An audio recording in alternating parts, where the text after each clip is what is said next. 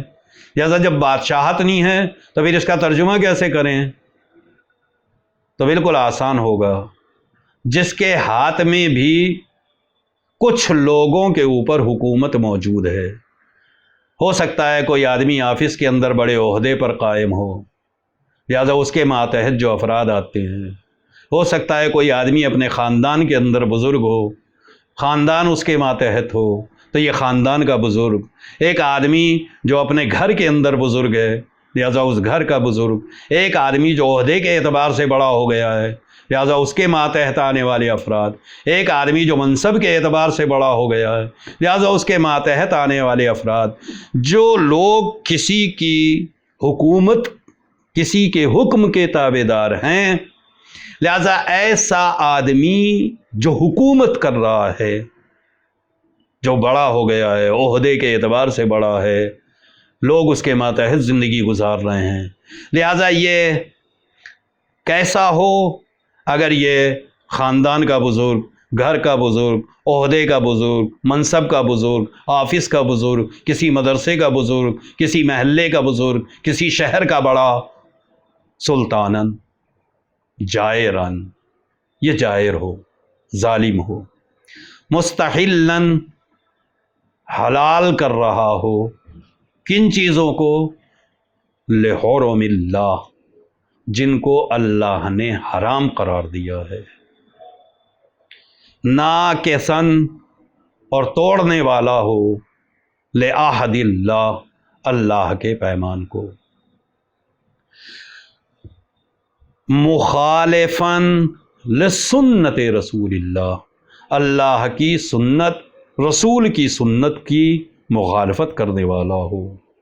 یعمل فی عباد اللہ، اللہ کے بندوں کے درمیان میں اس طریقے کا کام انجام دیتا ہو کہ بالاسم، جو گناہ ہے، والعدوان، جو دشمنی پروردگار ہے، فلم یغیر، تو آپ نے توجہ کی، حاکم ہے، ظالم ہے، اور ایسا ظالم ہے کہ جو حرام خدا کو حلال کر رہا ہے، اللہ کے عہد کو توڑ رہا ہے، سنت رسول کی مخالفت کر رہا ہے، لوگوں کے درمیان میں اس طریقے کے اعمال انجام دے رہا ہے کہ جس سے گناہ پھیل رہا ہے. تو ہر دیکھنے والے کے اوپر لازمی ہے، کیا لازم ہے؟ کہ اگر کوئی آدمی دیکھے اور فلم یغیر، اور اس کے اندر، دیکھنے والے کے اندر تبدیلی نہ آئے، بفعل، عمل کے اعتبار سے، ولا قول، اور نہ زبان کے اعتبار سے، کان حقا علی اللہ، تو ایسے آدمی کے اوپر پروردگار عالم کو حق ہے. کیا حق ہے؟ ان یدخلہ مدخلا، کہ اسے جہنم کے اندر داخل کر دے. توجہ کی آپ نے؟ میں ایک جملہ کہنا چاہتا ہوں، اگر دیکھنے والے اپنے قول اور عمل میں تبدیلی نہ لائے تو پروردگار کو حق ہے کہ اسے جہنم میں داخل کر دے. تو جو خود عمل انجام دے رہا ہے، جو خود حلال خدا کو حرام کر رہا ہے، حرام خدا کو حلال کر رہا ہے، اللہ کے عہد کو توڑ رہا ہے، رسول کی سنت کی مخالفت کر رہا ہے، اس کا نتیجہ آپ کے سامنے ہے. جب پروردگار عالم دیکھنے والے کو معاف نہیں کرے گا تو ظاہر ہے کہ کرنے والے کو تو کسی بھی حال میں معاف نہیں. کون کہہ رہا ہے؟ امام حسین. لہٰذا ہمیں توجہ کرنا پڑے گی، ہمیں غور کرنا پڑے گا. اور میرے عزیزو یہ یاد رکھیے گا، یہ جو کیا کہتے ہیں اعمال نیک و بد ہیں، ضروری نہیں ہے کہ آپ صرف ظاہری طور کے اوپر نیک عمل کریں، بلکہ ہماری نیت بھی اسی طریقے سے صاف ہونی چاہیے. جس طریقے سے ہمارا عمل، اسی طریقے سے ہماری نیت، اسی طریقے سے ہماری اندرونی کیفیت، اسی طریقے سے معافی ضمیر. بلکہ میں آپ کے ذہنوں کو صرف متوجہ کرنے کے لیے اتنا کہوں گا کہ اگر یہ جو کیا نام ہے نیکی ہے، یہ جو بہترین عمل ہے وہ صرف ظاہری کیفیت نہیں رکھتا ہے، بلکہ اس کی ایک باطنی کیفیت بھی ہے، اس کا تعلق ہماری نیت سے بھی، الاعمال بالنیات، عمل نیت کے اوپر ہے۔ آپ جیسی نیت سے عمل کو انجام دے رہے ہیں ویسی ہی اس کے اندر قبولیت بھی پائی جاتی ہے، ویسا ہی اس کے اندر اثر بھی پایا جاتا ہے۔ لہذا بہت توجہ، بڑے غور سے سنیے گا۔ امام حسین نے تو متوجہ کر دیا، ابھی میں نے صرف وہ جملے ادا کیے ہیں جو پیغمبر اسلام نے ارشاد فرمائے۔ ابھی امام نے اپنے خطبے کا آغاز اس جملے کے بعد کرنے والے ہیں۔ آپ نے ارشاد فرمایا الا وَإِنَّ هَؤُلَاءِ قَدْ لُزِمُوا طَاعَةَ الشَّيْطَانِ، تمہیں معلوم ہے، آگاہ ہو جاؤ، بنی امیہ شیطان کی اطاعت کر رہے ہیں، انہوں نے اطاعت رحمان کو چھوڑ دیا ہے۔ اطاعت شیطان اور اطاعت رحمان، یعنی اس کا مطلب اطاعتیں دو طرح کی ہیں۔ وہ لوگ بھی ہیں جو اللہ کی راہ پر چل رہے ہیں، اللہ کو رحمان مانتے ہیں، وہ لوگ بھی ہیں جو شیطان کے راستے پر چل رہے ہیں، شیطان کے فالوور ہیں۔ جیسے بنی امیہ کون ہیں؟ لوزمو، جنہوں نے اپنے اوپر لازم قرار دے لیا ہے اطاعت شیطان کو۔ لہذا عزیزو یہاں سے توجہ کریں گے، میں ایک جملے کی طرف اور آپ کے ذہنوں کو متوجہ کروں۔ امام حسین علیہ الصلاۃ والسلام نواسۂ رسول ہیں، جگر گوشے جناب فاطمہ زہرا سلام اللہ علیہا ہے۔ جناب فاطمہ کے جگر کے ٹکڑے کا نام ہے امام حسین۔ امام ہیں، کتنی پاکیزگی ہے امام کے اندر اور امام کے اقوال کے اندر، آپ اس کے اوپر ذرا سی توجہ کریں۔ میں نے جملہ کہا اگر ہمارا عمل ظاہری اعتبار سے بہت اچھا ہے تو اسے باطنی اعتبار سے بھی بہت اچھا ہونا چاہیے، اور عمل میں اچھائی، عمل میں بہتری تبھی پیدا ہوگی جب ہم واقعاً اپنے آپے کو اہل بیت سے متمسک رکھیں۔ اگر ہمارا کسی بھی طریقے سے تمسک اہل بیت ٹوٹ رہا ہے تو یقین مانیے جتنا بھی ہمارا عمل اچھا ہو مگر اس عمل کے اندر کسی بھی طریقے سے بہتری پیدا نہیں ہو سکتی ہے، اس کا اثر ہمارے اوپر واقع نہیں ہو سکتا ہے۔ کیوں؟ اس لیے کہ عمل تو بہت اچھا ہے مگر عمل جس سے متمسک ہونا چاہیے اس سے تمسک نہیں رکھ رہا ہے۔ لہذا ہر عمل کے لیے لازمی ہے کہ اس کے اندر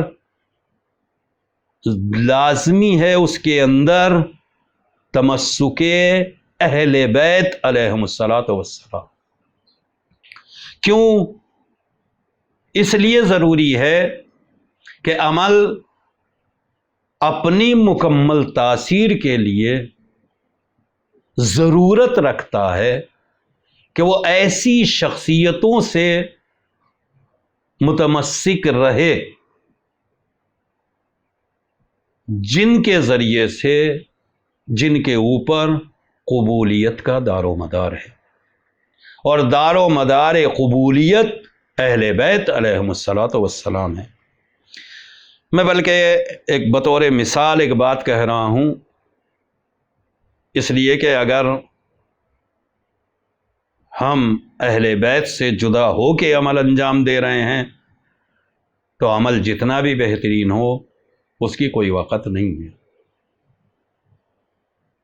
اس کی کوئی بلندی نہیں ہے، اس کے اندر کسی طریقے کی رفعت نہیں پائی جاتی ہے، اس لیے کہ بلندی یہ عمل کے لیے لازمی ہے کہ ان افراد کے توسل سے عمل انجام دیا جائے جو خود بلند ہے، بذات بلند ہے۔ مثلا فرض کیجئے ہم پوری کائنات کے اندر کسی بھی آدمی سے جا کے سوال کیجئے، کسی بھی آدمی سے پوچھئے کہ کیا تم اپنی ماں سے محبت کرتے ہو، تو دنیا کا ہر آدمی جواب دے گا مجھے اپنی ماں سے محبت ہے۔ اس سے سوال کیجئے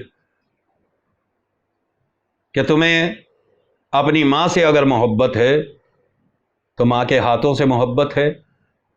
جواب دے گا یقیناً میری ماں کے ہاتھ تھے۔ اب تمہیں اپنی ماں کے چہرے سے محبت ہے؟ کہے گا میری ماں ہے۔ بلکہ وہ جواب دے گا مجھے اپنی ماں کے ایک ایک بال سے محبت ہے، میں اپنی ماں کے ایک ایک بال سے محبت کرتا ہوں۔ تو آپ نے توجہ کی، ہر انسان کو اپنی ماں سے محبت ہے، بلکہ ماں کے ایک ایک بال سے محبت ہے۔ اب اگر ماں کھانا پکا کے دے اور یہی بال اس سے ٹوٹ کر، اس کے سر سے نکل کر اس کھانے کے اندر آ جائے تو سچ بتائیے گا آدمی کیا کرتا ہے؟ اس کھانے میں سے اس بال کو نکالتا ہے اور پھینک دیتا ہے۔ میں نے کہا بھائی کیوں پھینک رہے ہو؟ یہ تمہاری ماں کا بال ہے۔ کہ یہ بال مجھے عزیز تھا بس اسی وقت تک جب تک یہ میری ماں سے جڑا ہوا تھا، لیکن اب ماں سے الگ ہو گیا ہے، لہذا اس کی اوقات نہیں رہ گئی ہے۔ میں بھی تو یہی سمجھانے جا رہا ہوں، میں بھی تو یہی بتا رہا ہوں آپ کو کہ ہمارے ہر عمل کی وقت اسی وقت تک ہے جب تک ہمارا عمل متمسک ہو اہل بیت سے، اقرار ولایت کے ساتھ انجام پا رہا ہو۔ لہذا توجہ کریں گے، اگر ایک چھوٹا سا بال ماں سے جدا ہو جائے تو اسے پھینک دیا جا رہا ہے۔ لہذا ہر آدمی اسی وقت تک محترم ہے جب تک وہ اپنی اصلی جگہ پر موجود ہے۔ اگر کوئی بھی انسان اپنی جگہ سے ہٹ جائے تو وہ محترم نہیں رہ جاتا۔ ایک پڑھانے والا استاد محترم ہے جب وہ مشغول ہو تدریس میں، ایک ڈاکٹر محترم ہے مگر جب وہ مصروف ہو علاج کرنے میں، ایک عابد عبادت گزار محترم ہے جب وہ عبادت میں مصروف ہو۔ لیکن اگر استاد درس دینا چھوڑ دے، ڈاکٹر علاج کرنا چھوڑ دے، عابد عبادت کرنا چھوڑ دے، تو میں سچ بتا رہا ہوں جو معاشرہ اسے استاد ہونے کی وجہ سے محترم نگاہ سے دیکھ رہا تھا، جو معاشرہ اسے عابد ہونے کے اعتبار سے محترم نگاہ سے دیکھ رہا تھا، جو معاشرہ اسے ڈاکٹر ہونے کے اعتبار سے محترم نگاہ سے دیکھ رہا تھا، وہی سماج چونکہ یہ اس درس سے ہٹ گیا ہے، یہ انسان اس عبادت سے ہٹ گیا ہے، یہ علاج کرنا اس نے چھوڑ دیا ہے، لہذا اب یہ محترم نہیں رہ گیا ہے۔ اب اس کے اندر وہ تاثیر نہیں پائی جا رہی ہے، اب اس کے اندر وہ معاشرے کے اندر اسے احترام کی نگاہوں سے نہیں دیکھا جائے گا۔ کیوں نہیں دیکھا جائے گا؟ اس لیے کہ یہ اپنی جگہ سے ہٹ گیا ہے۔ کلو شیء، ہر چیز اگر اپنی جگہ پر ہو تو محترم ہے۔ اعطاء ذی حق حقہ، ہر صاحب حق کو اس کا حق دے دیا جائے تو یہ اپنی جگہ کے اوپر ہے، لیکن اگر صاحب حق کو حق نہ دیا جائے، اگر محترم کا احترام نہ کیا جائے تو پھر اس کا مطلب ہے اس سماج کے اندر اس کی کوئی وقت نہیں رہ گئی ہے۔ کیوں نہیں وقت پیدا ہو رہی ہے؟ اس لیے کہ اس نے اپنی جگہ کو چھوڑ دیا ہے، یہ اپنی جگہ پر موجود نہیں ہے۔ لہٰذا آج میں گزارش کرنا جا رہا ہوں کہ ہمارا سماج بھی کچھ اسی طریقے کا ہو گیا ہے، ہمارا معاشرہ بھی کچھ اسی طریقے کا ہو گیا ہے۔ لہٰذا ہمارے ارد گرد کوئی بھی شے اپنی جگہ پہ نظر نہیں آ رہی ہے، کوئی بھی شے اپنے مقام پہ نظر نہیں آ رہی ہے۔ لہذا اگر اپنے شے اپنے مقام پہ نہیں ہے تو اس کا مطلب ہے کہ اس کے اندر کہیں نہ کہیں کثافت آ گئی ہے،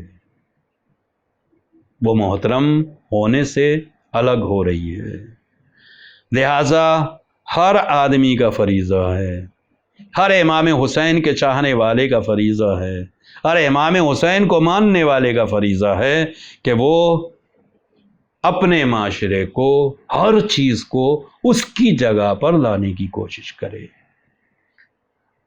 کرے کہ جو چیز اپنی جگہ سے ہٹ رہی ہے اسے، اور یہی عدالت بھی ہے۔ اگر آپ عدالت کے معنی کو تصور کریں لغت کے اعتبار سے تو لغت یہی کہتی ہے ما معنی العدالہ، عدالت کا کیا مطلب ہے؟ ما هو العدالہ، عدالت کیا ہے؟ وضع الشیء علی محلہ، چیز کو اس کی جگہ پر رکھ دینا، یہ عدالت ہے۔ اعطاء ذی حق حقہ، صاحب حق کو اس کا حق دے دینا، یہ عدالت ہے۔ آج جبکہ ہمارا معاشرہ سے اگر سوال کیا جائے کہ عدالت کے معنی کیا ہیں تو ہمارا معاشرہ مثلا عام آدمی یہی کہتا ہے کہ سب کو برابر دے دیا جائے۔ سب کو برابر دینا عدالت نہیں ہے، جس کا جتنا حق ہے اسے اتنا اس کا حق دینا عدالت ہے۔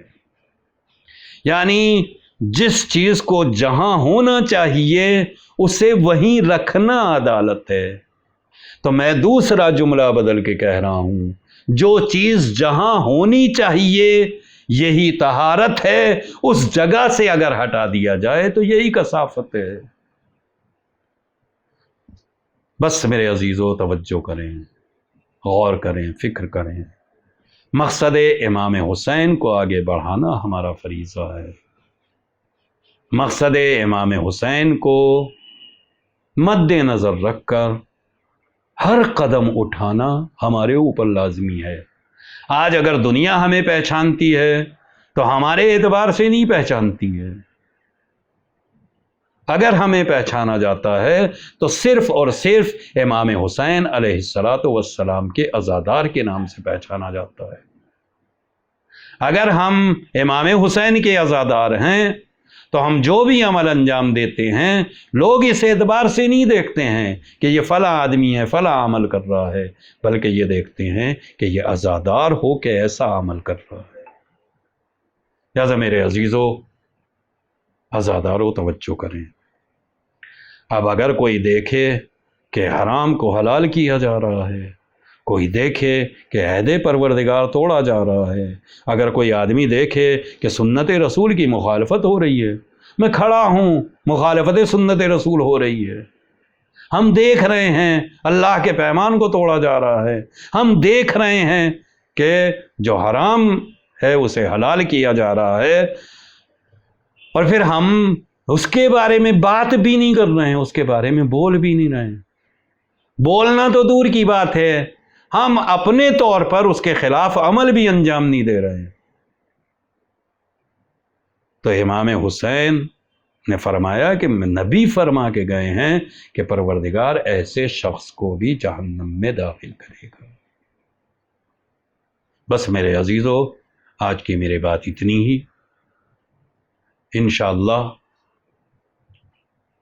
کوشش کیجئے، میں بھی دعا کروں گا کہ پروردگار تو نے ہمیں امام حسین کے عزاداروں میں شامل فرمایا ہے، امام جو فرما کے گئے ہیں ہم اس کے اوپر عمل کر سکیں۔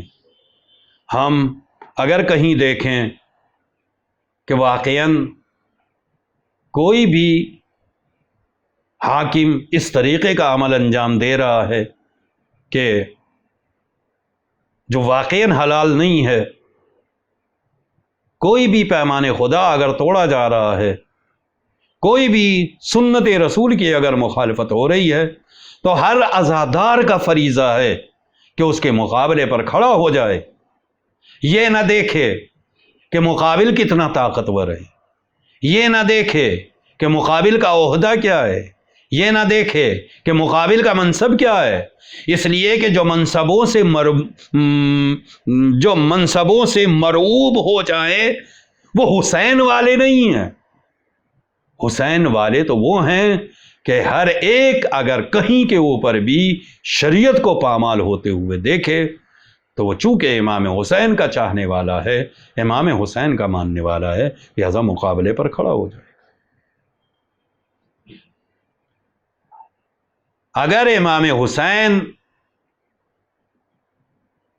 اپنی ذاتی اعتبار سے ان خواہشات کو اوپر رکھتے، اپنی خواہشات اور اپنے جذبات کے اوپر عمل کرتے، تو میں یقین سے کہہ سکتا ہوں کہ کربلا کے میدان میں حور معاف نہیں ہوتا۔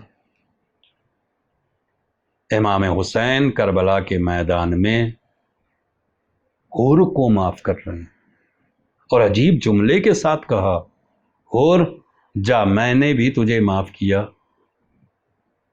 میرے خدا نے بھی تجھے معاف کر دیا۔ حور تیری ماں نے بڑا اچھا نام رکھا، تو دنیا میں بھی حور تو آخرت میں بھی۔ ہاں میرے عزیزو، یہی حور جب کشمکش کے عالم میں گرفتار ہوا تو ہم نے تاریخی نگاہوں سے دیکھا ہے کہ رات کی تاریکی ہے، حور کشمکش کے عالم میں ہے، زار و قطار رو رہا ہے۔ ایک مرتبہ حور کے سامنے بہت سارے افراد آئے، سب نے سوال کیا، حور تجھے کیا ہو گیا ہے؟ مگر حور نے کسی کو جواب نہ دیا۔